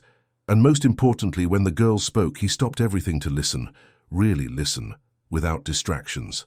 And that was exactly what Edward had observed over the past few months. His daughters not just recovering, but flourishing. Marina, with her newfound passion for music, was already mastering complex rhythms on the drums, to the horror of their closest neighbors. Edward had a soundproof room built after the first complaints. Melissa, naturally more introverted, had found her voice through the lens of her camera, capturing moments of beauty that many adults would overlook. As for Edward, the most profound change had been in his priorities. He still ran Montgomery Construction with the same competence as always, but his days of working late into the night and on weekends were over. Sunday lunch was sacred, just him and the twins, often at the beach or a family restaurant. He attended every school meeting, knew the teachers by name, and had even become an occasional volunteer for the school's community projects. I'm thinking of inviting Julia and Francis to go to the movies with us tomorrow, after we get back from the trip, Marina commented, bringing Edward back to the present. That new superhero movie is coming out. That's fine with me, Edward agreed. I just need to let their parents know in advance. I already texted Julia's mom yesterday, Melissa informed him. She said it's fine as long as we're back before 9. Edward raised his eyebrows, surprised by the initiative. Well, look at that. My daughter's handling the logistics themselves. Pretty soon you won't need your old dad for anything. The twins laughed, and Marina rolled her eyes dramatically. Don't exaggerate, Dad. We still need your credit card. And your rides, Melissa added with a shy smile. And to scare off the boys when we start dating, Marina completed with a mischievous wink. Edward choked on his coffee. Dating? You're 12. Almost 13, Marina corrected importantly. But relax, Dad, we'll wait at least another 2 years.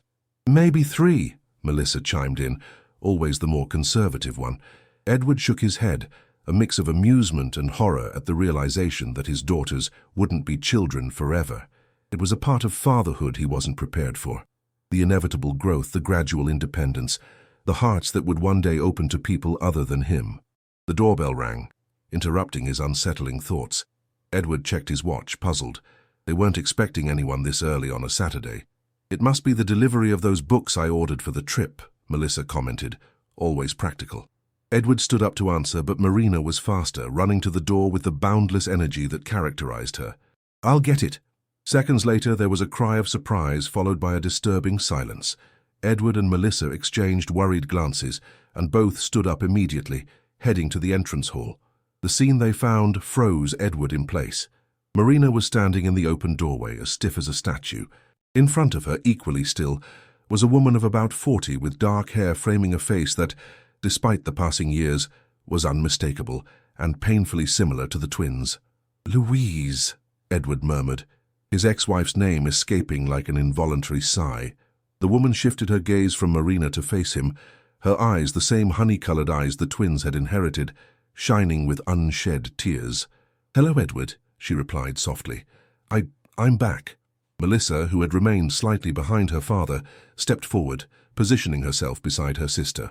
The twins, side by side, stared at the biological mother they hadn't seen since they were 7, when she had left for Europe without a backward glance, claiming she wasn't cut out to be a mother. "What are you doing here?" Marina asked, her voice trembling slightly, a mixture of anger and confusion. Louise hesitated, clearly not expecting such a direct reception. Her eyes scanned her daughters from head to toe, taking in the changes of the past 5 years. "You've grown so much," she said finally, avoiding the question. "That's what happens to children," Melissa replied, her tone surprisingly firm, "especially when you go 5 years without seeing them." Edward watched the interaction with a heavy heart. On one hand, he was proud of the strength his daughters were showing. On the other, he feared the emotional impact that Louise's unexpected return could have. "Perhaps we should continue this conversation inside," he finally suggested, his neutral tone masking the storm of emotions he felt. The twins turned to him simultaneously, their gazes questioning. He gave a slight nod, silently conveying that he was there for them, that any decision would be theirs. "Fine," Marina agreed after a few seconds, stepping aside to allow Louise to enter. The woman entered hesitantly, carrying only a small handbag. Her eyes swept the room, noticing the changes in decor, the signs of a life that had continued without her. "It's different," she commented, following the small group into the living room. "Everything is different," Edward replied simply, indicating for her to sit. The twins positioned themselves on the sofa beside him, forming a united front. Louise sat in the armchair opposite them, visibly uncomfortable. For a few moments, no one spoke. The only sound was that of the dogs, who had followed the group into the room and were now sniffing the newcomer with curiosity. "That's Thor and Frida," Melissa finally introduced, breaking the silence. "Our dogs." "They're beautiful," Louise replied with a hesitant smile. "You always wanted a dog?" "Yes," Marina agreed dryly. "Since we were 7. The blow did not go unnoticed. Louise looked down momentarily, her hands clenching in her lap. "I deserve that," she admitted. "I deserve all your anger. I know what I did was unforgivable." "Why come back now?" Edward asked, opting for the direct approach. "After so long with no contact?" Louise took a deep breath as if gathering courage. "The truth? Because I've finally faced my own demons. I've spent the last 2 years in intensive therapy, working through the late-onset postpartum depression I never dealt with, the fear of intimacy, the pattern of running away that defined my life." She looked directly at her daughters. "I'm not here to ask you to take me back as if nothing happened. I know it doesn't work that way. I'm here because I needed to tell you in person that I am sorry, deeply, and that, if you'll let me, I'd like to try slowly to get to know the wonderful people you've become." Edward watched the twins' expressions as Louise spoke. Marina kept her face impassive, years of emotional self-protection evident in her rigid posture.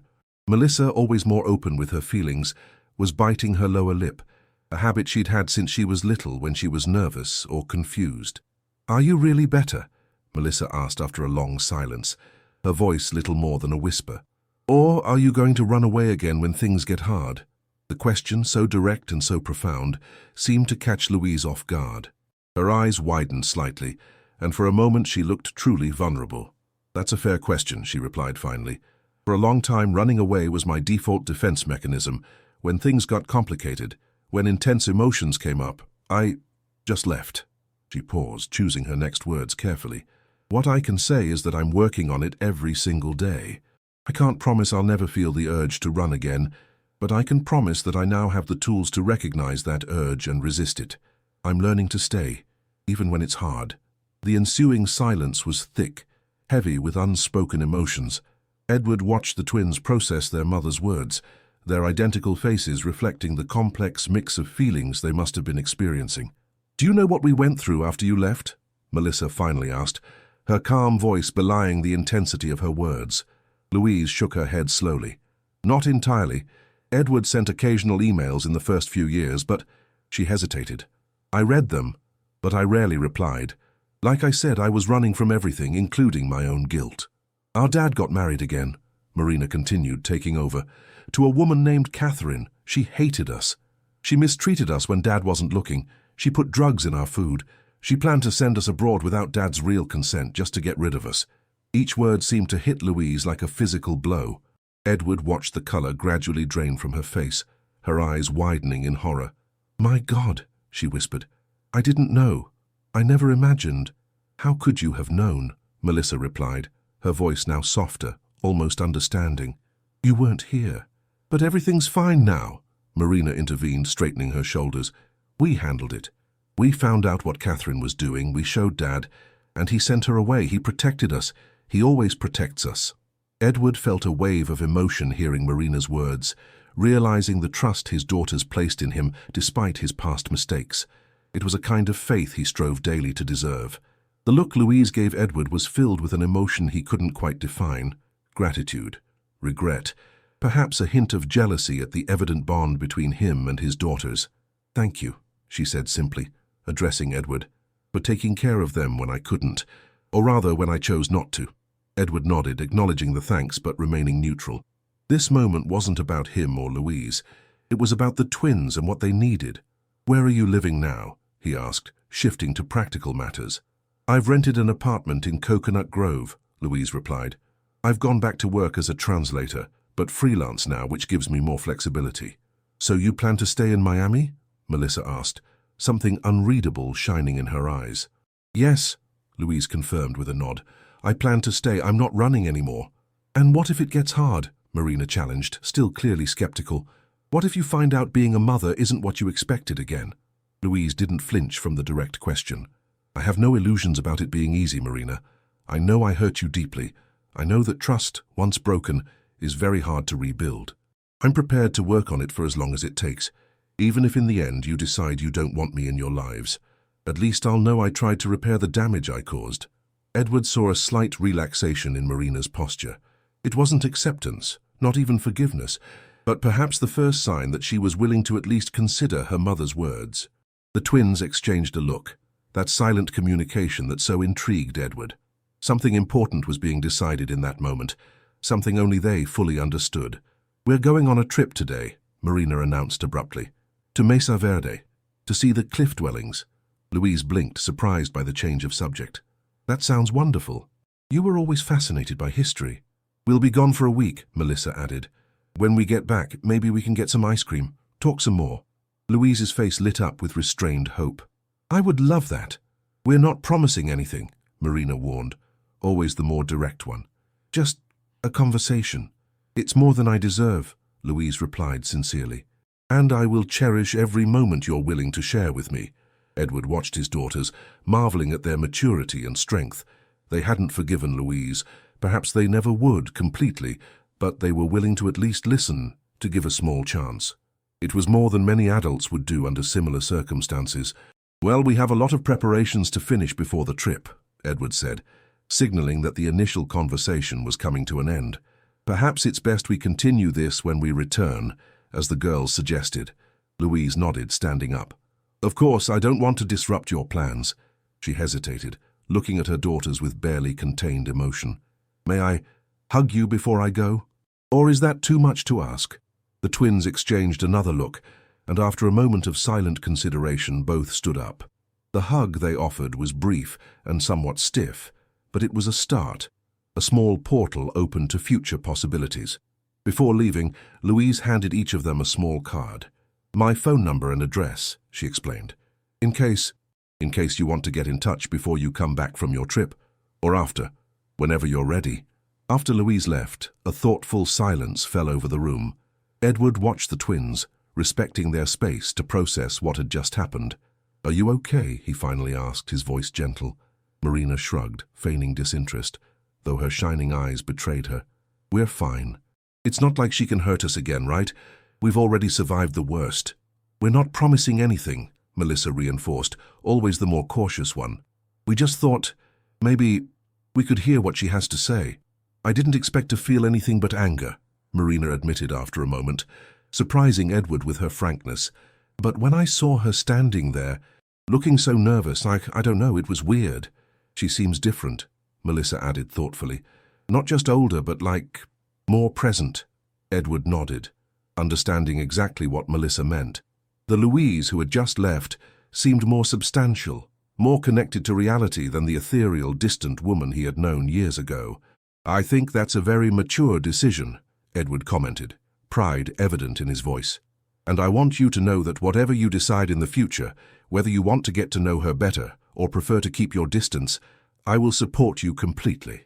"You wouldn't be hurt?" Melissa asked hesitantly. "If we wanted to get to know her better?" The question surprised Edward. "Hurt? Why would I be hurt?" "Because you've been our only dad and our only mum since she left," Marina explained. "And especially since you sent Catherine away. You've done everything for us." Edward's heart ached at the genuine concern on their faces. "Girls, listen," he said seriously, holding both their hands. "You will never have to choose between the people you love. Louise is your biological mother. Regardless of the mistakes she made, that fact will never change. And if you want to get to know her, to build some kind of relationship with her, that doesn't diminish what we have together in any way." "Are you sure?" Marina asked, her vulnerable tone revealing the child that still existed behind the confident facade. "Absolutely," Edward assured her firmly. "True love isn't a limited resource we have to ration. The more love there is in your lives, the better. And if Louise has really changed, if she can add something positive to your lives, I can only be happy for you." The twins smiled, that identical smile that always warmed his heart. "We know, Dad," Marina replied, moving in to hug him. "You've always been on our side when it mattered. Even when it took you a little while to notice things," Melissa added with a half-smile, joining the hug. Edward wrapped his arms around his daughters, feeling a deep gratitude for the path they had walked together.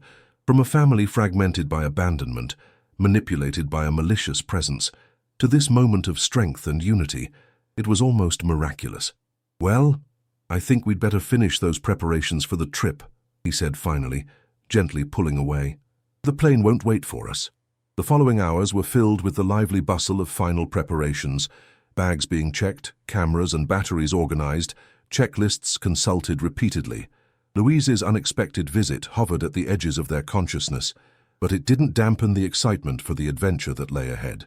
"Dad," Melissa called out as she carefully arranged her camera and lenses in a special padded bag, "do you think Louise, has really changed?" Edward considered the question carefully before answering. "I think she seems more present, as you said yourself, more connected. Whether that represents a lasting change or just a temporary effort, only time will tell." He paused, choosing his next words with care. "But I think it's worth giving her the chance to prove she's changed, as long as you set clear boundaries and protect yourselves emotionally." Melissa nodded, absorbing the advice. "That makes sense. And what if she hurts us again?" asked Marina, who had entered the room quietly and overheard the conversation. "Then I'll be here," Edward replied simply, "as I always have been and always will be, to support you, to help you process any pain, to remind you that you are loved unconditionally." Marina smiled, seeming satisfied with the answer. "Right. Now can I bring 2 pairs of jeans, or is that too many?" Edward laughed at the quick change of subject, recognizing his daughter's ability to compartmentalize emotions when she needed to focus on practical matters. "2 is fine, considering we'll be in an environment with a lot of red dust. But don't forget the sunscreen. The sun in Colorado is relentless." When they finally got into the car, bags packed in the trunk, the dogs comfortably settled at Mrs. Josephine's house, who had insisted on staying with them during the trip, Edward couldn't help but feel a profound sense of completeness. "Everyone ready?" he asked, adjusting the rearview mirror to see the twins in the back seat. "Ready," they replied in unison, their faces radiant with anticipation. "Dad," Marina said as Edward maneuvered the car out of the driveway, "do you think the cliff dwellings were made by families? Like parents and kids working together?" The question, seemingly random, had a subtext that Edward caught immediately. "It's possible," he replied thoughtfully. "Archaeologists believe many of the handprints in the alcoves were made by children and adults working together, families leaving their mark for the future. Like a legacy," Melissa added. "Something that says, we were here, we existed, we loved, we lived." "Exactly," Edward agreed, impressed by the depth of the observation. "Each generation leaves its mark one way or another. Do you think we'll leave our mark on the world?" Marina asked, a rare note of insecurity in her usually confident voice. Edward smiled, glancing briefly at his daughters in the rearview mirror before turning his attention back to the road. "You already are every day, with every photo Melissa captures, revealing beauty that others miss. With every rhythm Marina masters, translating emotion into sound. With every act of courage you both show, whether it's facing malicious stepmothers or giving second chances to absent mothers." The twins smiled, satisfied with the answer, and Marina turned on the radio, finding a station playing upbeat Latin pop.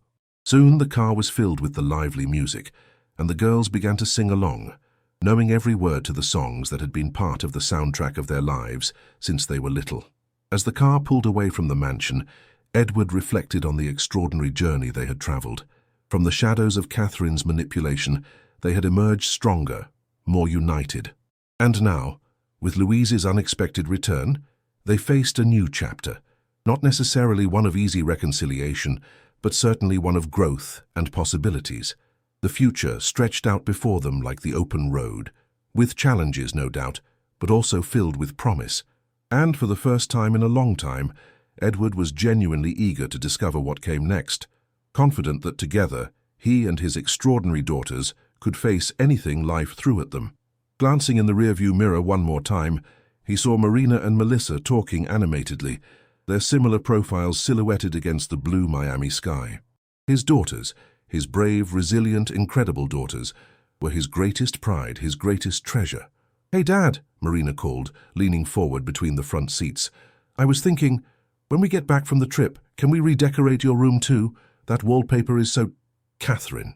Edward laughed, feeling the last vestige of his ex-wife's oppressive presence completely dissipate. "So of course, you can pick the design. Turquoise with yellow stripes?" Marina suggested with a mischievous grin. "Within the limits of good taste," Edward amended quickly, drawing laughter from both of them. "Actually," Melissa intervened, with that dreamy expression she got when a creative idea was forming, "I was thinking of something inspired by the cliff dwellings we're going to see. Earth tones, simple silhouettes telling our own story on the walls. Like a modern cave," Marina agreed enthusiastically, "but with air conditioning and Wi-Fi." Edward felt a warmth spread through his chest. "That sounds perfect. A celebration of where we've been and where we're going." As the car headed towards the airport, Edward allowed himself to imagine what that mural Melissa had suggested would look like. Perhaps it would include 3 figures holding hands, a man and 2 girls, facing the unknown but promising future together. And maybe in time other figures could join the composition, new friends, new loves, perhaps even, if the girls so wished, the figure of a mother who had finally found her way back home. The road stretched ahead, just like life, with its unexpected turns, its occasional obstacles, but also with its breathtaking views and destinations worth the journey. And as the twins' voices joined in harmony with the music on the radio, Edward knew with absolute certainty, no matter what the future held, they would face it together, as the strong, loving family they had become. And so, he thought with a smile, our story continues. Not perfect, not without scars, but genuine and completely our own. End of story. Dear listeners, we hope the journey of the Montgomery family has deeply touched your hearts.